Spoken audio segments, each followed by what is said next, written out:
resident there all of my life. I'm running I'm concerned about the what appears to be a stagnation of our development and a restraint on our future over there. We need business development. I don't see that happening. We need a strong social safety net. 15A is one of the poorest districts in the state. I mean, we need a lot of social services now. I'm not saying that we need to give money away for free. It needs to be wisely spent. You need to speak into your microphone closer. Thank you. Sorry. Threw me off. And we need to improve the status of our education in that district, and we need to bring in more technology, and it may involve raising taxes. And I'm not afraid to raise taxes if it benefits the district. I don't sign pledges, I don't make promises, and... Okay, time's up, sorry. If you weren't here at the introductions, I did note that I'm the enforcer, No, so that's excuse fine. me if I walk on you a little bit. I'm a rookie at this, so I'm trying to cut me off as a favor. Okay, Sandra. Good evening, and thank you very much for having this forum. I'm Sandra Erickson, and I do represent west of here 7 townships in Kanabec County, including the city of Ogilvie, and then all of Mille Lacs County and 2 townships in Sherburne County. And I'm seeking re-election because I think I'm a very good fit for the district. I know the district. I think it's very important that whoever is elected to represent the people understands the character of a legislative district. As you know, 15A is both agricultural and tourist, and we have commuters, and we have a need for economic development, which is a very keen interest of mine. But we need to think of ourselves as legislators or as someone who wants to be elected to a position of being a servant to the people, and I think I've done a really good job of being a servant to the people. Thank you. Okay, well, moving to the question. A very important consideration for me as a common sense conservative is to look at the tax structure, because taxes in Minnesota are out of line with across the nation. Now that we have a new top rate, we're 5th in the nation, but we also have a bottom rate that is very unfair to the middle class and those who have to begin paying taxes at that low level. And so here we are with with our lowest rate being higher than 25 other states. And that takes money out of people's pockets and therefore doesn't allow for economic growth, job growth. So I want to take a look at the property tax structure, the income tax structure, and make that business friendly, make it job friendly, so that our graduates from Mora High School, from Ogilvie High School, from the high schools in Mille Lacs County and in Sherburne County, that those young people want to return to our communities. And they're not going to come back here when we have the highest business property tax, one of the highest, 3rd highest corporate tax in the nation. We have a special business property tax that hurts entrepreneurs and those who want to innovate and create business. Our recent graduates from college aren't going to return here when they look at a tax climate that is not appealing, because the first thing that happens is they borrow and then they're paying taxes and their bottom line is gone. So they can't expand or they can't hire and they can't be the business creator that we need. And we need to raise the tax base in this part of Minnesota desperately. And making government bigger is not the answer. We're growing government. As you well know, we have more government employees from this last 2 sessions than we have private sector. So we have to look at the tax structure, both property and income. Thank you. Okay, thank you. James, the unemployment rate is one of the lowest in the country. What would you do to further strengthen the state's economy and add living wage jobs? Businesses come to the state of Minnesota because of the quality of education that we have and the type of students that we can put out. Now, this last session we froze tuition for the next 2 years in higher education.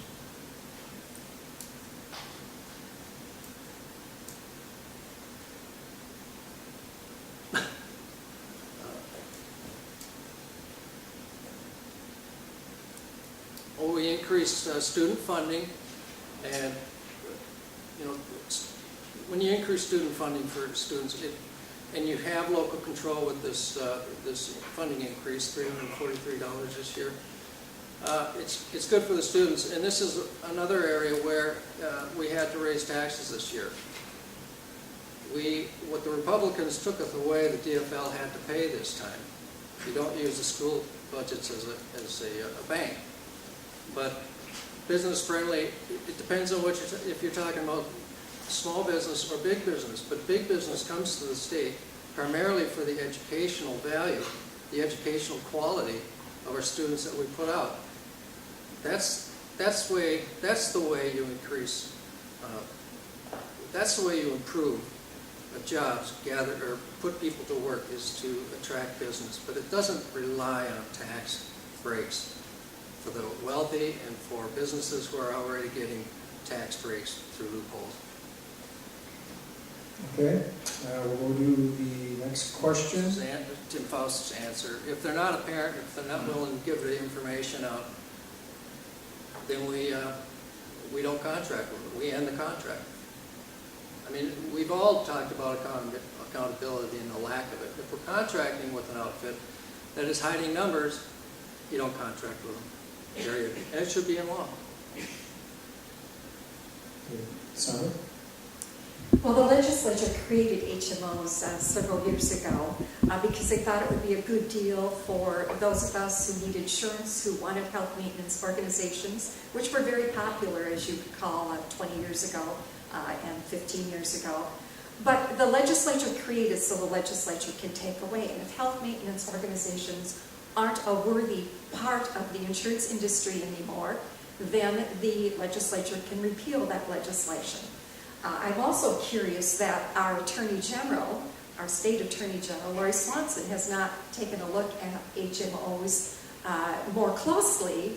She does like to sue a lot, and so I would think that this could certainly be an area that she could look at. But I think the most important thing is if the legislature creates, the legislature can repeal and take away. I know that a great attempt was made a couple of years ago to pursue a lawsuit on a different path, and that hasn't worked out, and so right now we're kind of stagnant in this area.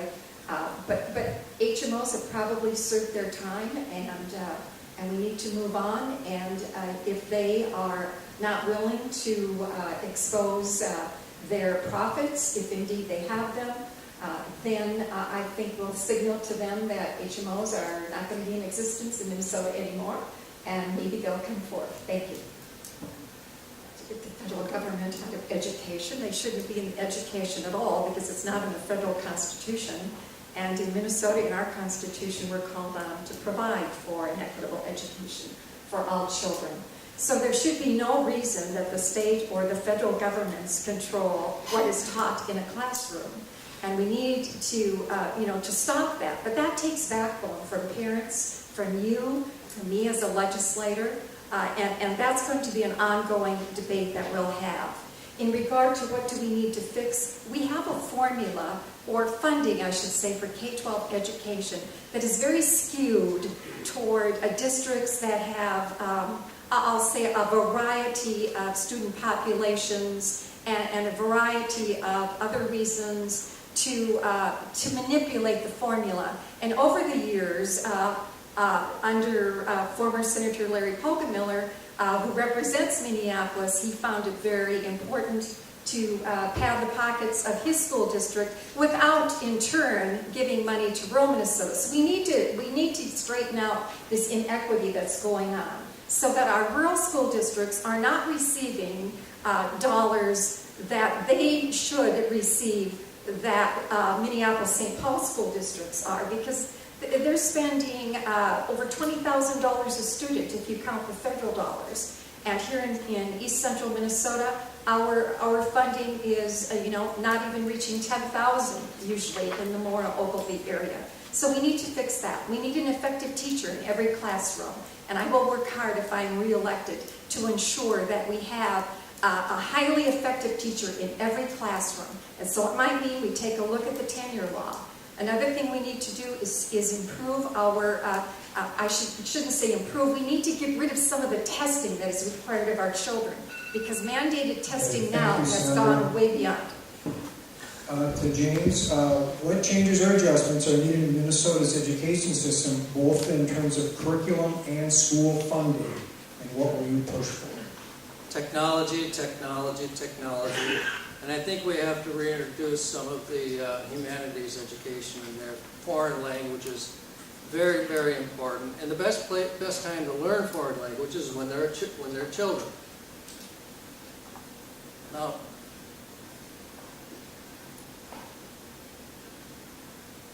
we also, again, as Sandy said, it's in the Minnesota Constitution that we provide education. And as time goes on, again, I'm a fan of technology in the schools, and we have to prepare our kids for the job market. It is terrible that people are coming out of college with mass amount of debt. And this year, the DFL, the legislator passed through a tuition freeze. So that should help for a while, but you know, after the tuition freeze, is it going to skyrocket again? I don't know. We have to watch for that.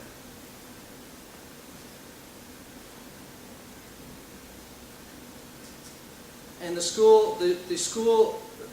cities are getting a lot more per pupil than the outstate. You know, they have problems there. We can't, it's not apples and oranges down there. And I'm not saying that we don't deserve more up here. I would argue that we do need more resources up here for our children. But again, since we had this tax raise, and the DFL did do it, and they pushed for it, but a lot of it went to education, and they decreased that discrepancy between the cities and the outstate. I think substantially. It was about 20%. So that we are working towards equity, and it's not going to happen overnight. And in my district, if I could achieve that, and there was a tax increase, I would do it, because we need the help. We need the help here. Okay, thank you. You know, I could say we give it more money, but again, that's, you know, people think providing them more money means taxes. It doesn't. We need to find efficiencies in the DOT. We have to continue to do that. There's efficiencies to be had in any state government. Always. You know, I think that's the major issue right now, is finding efficiencies in the DOT. They do need to, they need to tighten their belt. One of the ideas I've always thought about is increasing the length of time that they hold onto their equipment. You know, instead of 5 years and trading it in and getting a new truck, a vehicle, track hoe, tractor trailer, have them hold on to it longer. That way they don't have to spend.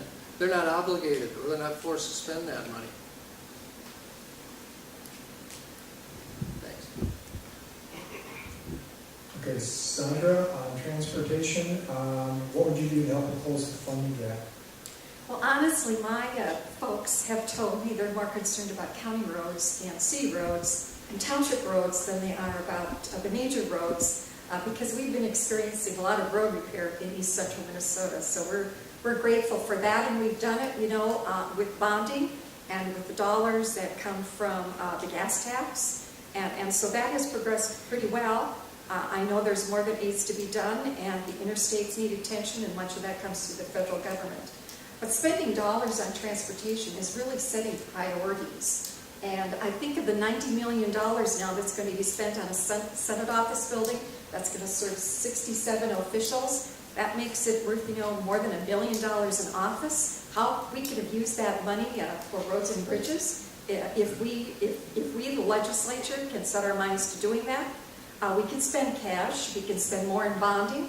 We only have 4% of the bonding bill used for transportation purposes, for roads and bridges in particular. And we can exceed that. We can't use general obligation bonds, but we can use our regular bonding process. So that can be done. But I would not support a gas tax increase. Gas prices are going up again. At least in the Princeton area, they were on the rise today. So this is not the time to raise taxes. This is the time to set priorities. and to figure out how we need to spend our dollars prudently and efficiently. Okay, thank you. Whenever we subsidize something, the property taxes aren't going to go down. Tuition isn't going to go down. Whenever there's money coming from all of us taxpayers to help out, supposedly, our costs don't decrease. And so when you think about the answer to this question, we again have to set priorities, and will you repeat the question? I got off on a tangent. What will you do to help maintain more Yes, the consistent LGA. LGA Okay. levels? So LGA was not cut. LGA school funding, they were not really cut. They stayed at the same level. And, that was done in an agreement between the school districts, the school lobbyists. They said, don't increase our funding, just leave it at the same when we had the downturn in 2008. And the cities and counties were the same way. Keep Program A the same it is, and keep LGA the same as it is, because, we don't want to lose what we had. And so I think that we really need to take a look at how valuable all of these subsidies are, because if we always have to subsidize, we're never really going to know what the cost of anything is. And I think, that we should really think about living within our means. So if we can improve our tax base and we can grow our economy, then why are we sending out local government aid so that counties and cities will just increase their levies anyway? School districts are the same way. Now boards have more levy authority without voter approval, and we're seeing levy increases, and so our property taxes will increase likewise. So let's in some way have a good debate about what really is the answer to being able to function within the means that you have without having to take all the tax dollars from the state taxpayers and redistribute them. Thank you, Senator. James? I agree with pretty much everything she said there. I mean, when LGA goes down, property taxes go up. It's the rule of the jungle. But how it's spent, and how much aid you get from local government aid is somewhat, it depends. There's got to be some equity. Small towns in outstate Minnesota need more LGA on the whole than large cities, the metro area, really. But efficiencies, knowing what we're spending on it, a good lively debate on it is needed. I essentially agree with Sandy on this point. Okay, thank you. There is some audience questions. Ethical? Yeah, that was the question. Is it ethical? Yeah, is it ethical? I don't know. I wouldn't use the word ethical. It's not desired. I would not like it, but as Tim was saying, without it, you can't campaign. I mean, certainly in my case, my war chest is not like Sandy's, and that's fine. But PAC money is sometimes almost a necessary evil in these days of politics. I mean, if you can't get your message out there on the budget that you have, PAC money is handy. Now, in my case, I have held firm that I'm going to choose who I take PAC money from. I've been in screenings where when I left, I knew I was not going to get the endorsement. Only because I told them that I'm not going to pledge anything to them. I can't promise them anything, and I think that's lost me some. Endorsements. Repeat the rest of the question again. It was just, do you feel it's ethical to accept campaign contributions from sources outside your district or the city? Well, again, I wouldn't use the word ethical. I would say it's not preferable.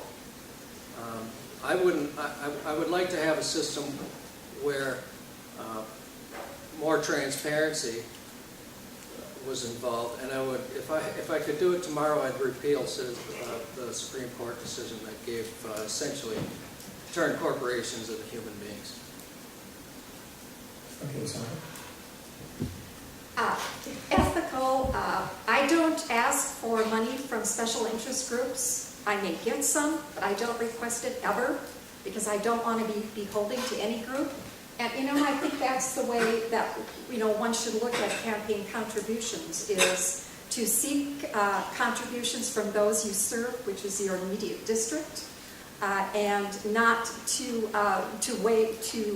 give into a special interest group just so that you'll get a campaign contribution of a nice sum, or become an object for out-of-state funding. So what I really think is we need campaign finance reform, the opposite of what has just occurred at the legislature.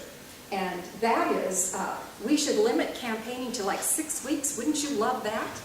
Get rid of this extended, start with, the end of May and go until election day. We're out of control. But now, a candidate like James and me, we can raise up to $60,000 to spend. And I'm very frugal. I don't spend any more than I take in, and I don't ask my constituency for any more than I receive in their generous contributions to me. But we need to take a look at campaign finance and take a look at the length of campaigns and how they're funded, because they're becoming outrageously expensive. And for what reason? Just to bash somebody's person, which is so wrong. And that's happening, on both sides of the aisle. So, I don't know if I could tackle that with all the other things that we might have to tackle if I'm reelected. But certainly campaign finance is really bothering me. I wouldn't repeal, by the way, Citizens United, because that balanced out the contributions that unions are able to give.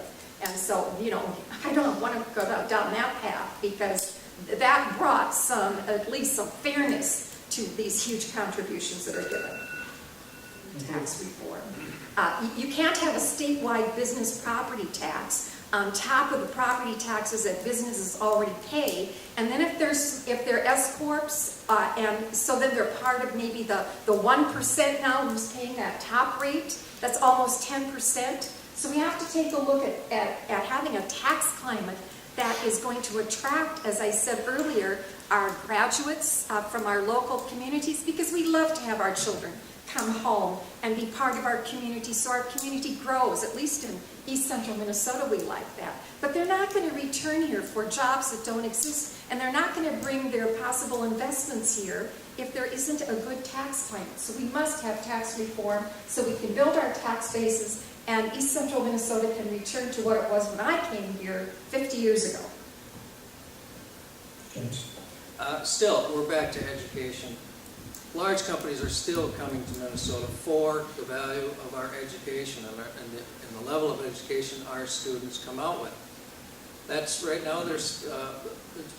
There's companies out there that are begging for employees that are up to speed on current technology. And if we don't stay on top of that, if we don't create or provide the type of funding that gets our schools ahead of the technology curve, that's where we're going to lose business.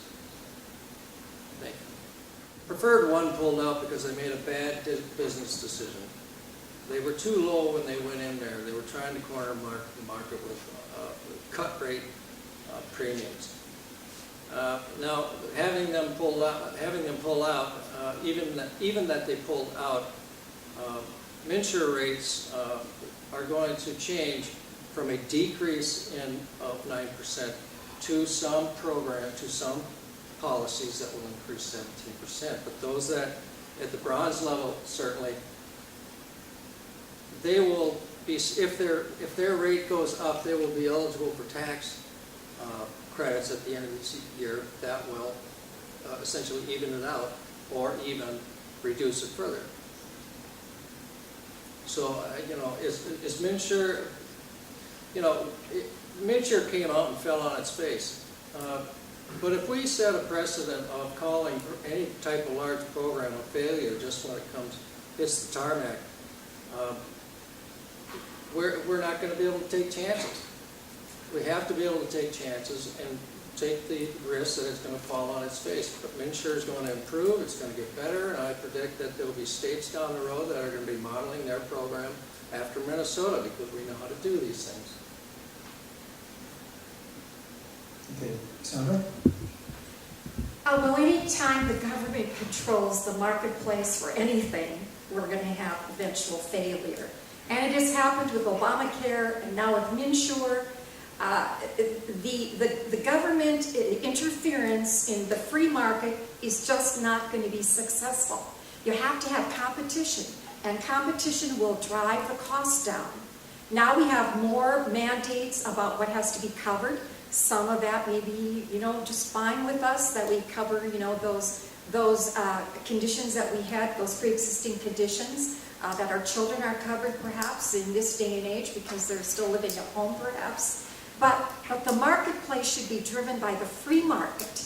And then insurance companies will not have this dilemma of being requested, probably by the administration, to keep their rates low so that MNsure would come out looking really good because people would be able to buy a very low cost premium. But as you know, the costs of insurance are going up regardless because people are having to pay more out of pocket. They have to reach that level. So even though there's a low increase or a small increase or what was supposed to be a decrease in premiums, it's not going to work out that way. And so I think that, as a legislature, we should really be keenly aware of how this is going to destroy even our health care system, because we're not going to have the kind of access that we really thought we would, not that I thought that, but that the administration in Washington thought we would have by having this government takeover. So preferred one leaving, I can understand it because they have to make money, but they're not going to make money and cover all of the costs that are involved with all the mandates that Minnesota had. And we were doing very well with Minnesota Care, and we still are. And we were doing well with MNsure, which we still could be, but now we don't have those programs. Or we do at Minnesota. Thank you. And now we're going to move to the closing statements from each of you. It's 1 minute. And Sandra, I'll go first. Thank you, and thank you for coming tonight. I would appreciate, if you're my constituent in the audience, that you send me back to St. Paul. I'm a common sense conservative. I'm a really good debater. I know people call me an obstructionist, but I'm not. I'm just good at debating, and I raise those tough questions because any piece of legislation that we enact has to have balance to it. And over the last 2 years, there has not been that balance that we need. And yes, I had more no votes probably than many legislators, but that's because what we were enacting was not good for all Minnesotans. So we can reach agreement on those amendments, those bills, those modifications, but when it's an overreach, and we had many overreaches in this last 2 years, that's not good for all Minnesotans. And so I want to be that debater. I also want to be that historian for the Republican caucus because they don't have anybody who served very long. And I'm one of few who served longer than 10 years. Thank you, Sandra. James, your final statement. MNsure is a really, really big deal for me. Government, the state of Minnesota is not taking over health care for each individual in the state. What Minnesota Care did was to reintroduce government's role at protecting the private marketplace. The insurance companies were not, they were getting too powerful. They were raising costs. During the 2000s, premium rates were going up 20%. 2008, I believe it was 11%. It's unsustainable. I mean, the normal working person couldn't afford those rates. Now we've got, and so Minnesota, an AHH, Affordable Health Care Act, came in and helped establish competition in the marketplace. So there's still room. Companies can be successful when they join the process. Okay, and thank you very much for your participation tonight.